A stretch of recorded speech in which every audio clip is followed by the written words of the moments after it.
This is our hardest level of factoring. Let's take a look. So first thing I notice there's really big numbers. So I think to myself, maybe there's a greatest common factor that I can take out and make these numbers smaller.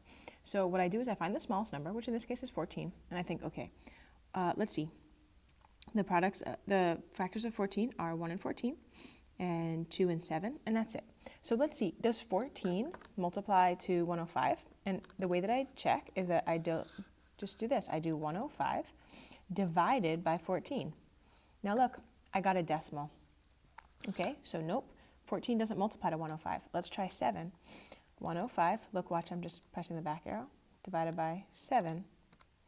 Oh, 105 does divide by 7, right? That would be 15. Let's check 175. Does 175 divide by 7? Oh, it does. Okay, so what I'm going to do is I realize now that 7 multiplies to each of these, so I'm going to take out a greatest common factor of 7.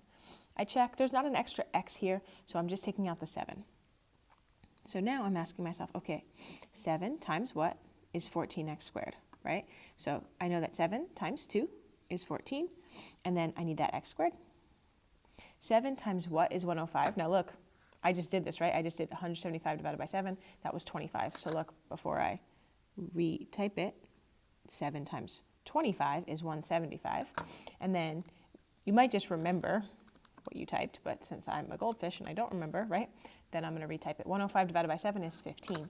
So 7 times 15 is 105, and this is 105x, so it's 15x.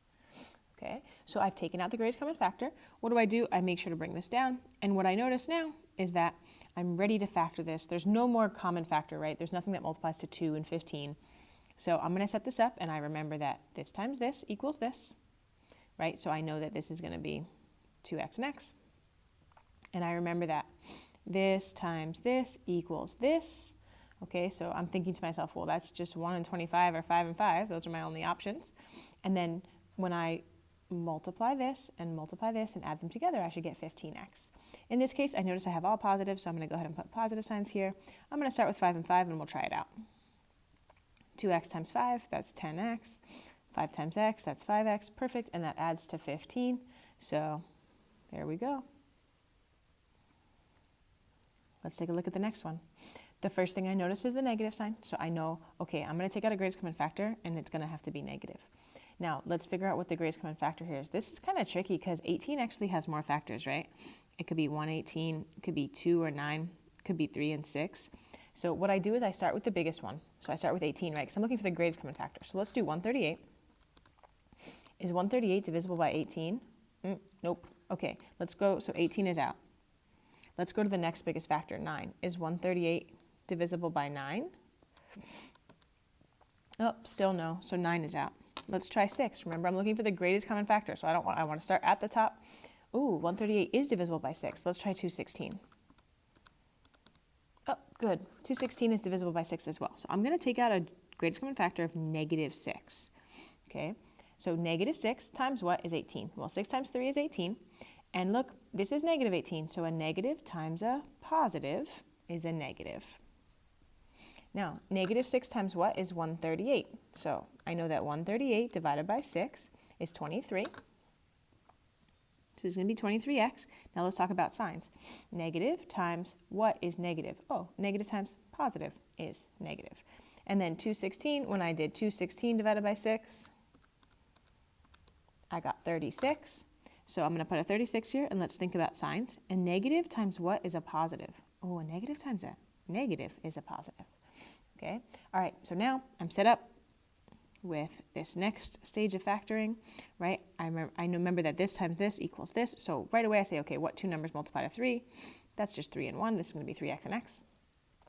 I notice that there's a negative, so I need these two numbers to multiply to negative 36. So if they're going to multiply to a negative, I know that's one positive, one negative. I'm just going to write it lightly, okay? And then let's take a look. So 36 has a lot of possibilities. Could be 1 and 36, could be 2 and 18, could be 3 and 12, could be 4 and 9, could be 6 and 6. Ugh. So I'm just going to be patient here. I'm going to stay organized. Let's start with 6 and 6. 3x times negative 6 is negative 18x plus 6x. Oh, nope, that's not going to be 23x, right? This ends up being negative 12x. So that's a no. So let's cross off 6 and 6. Let's try 4 and 9. 3x times negative 9 is negative 27x. And then plus 4x, that's negative 23x. Oh, I'm close. I have the sign wrong. This one's negative, this one's positive. So I know what I'm going to do is I'm going to end up just switching the signs, because now I'll have positive 27 and negative 4, and that will be perfect. Okay, and there's my answer. Okay, last one. Okay, first, I notice there's big numbers. I'm going to look for the GCF.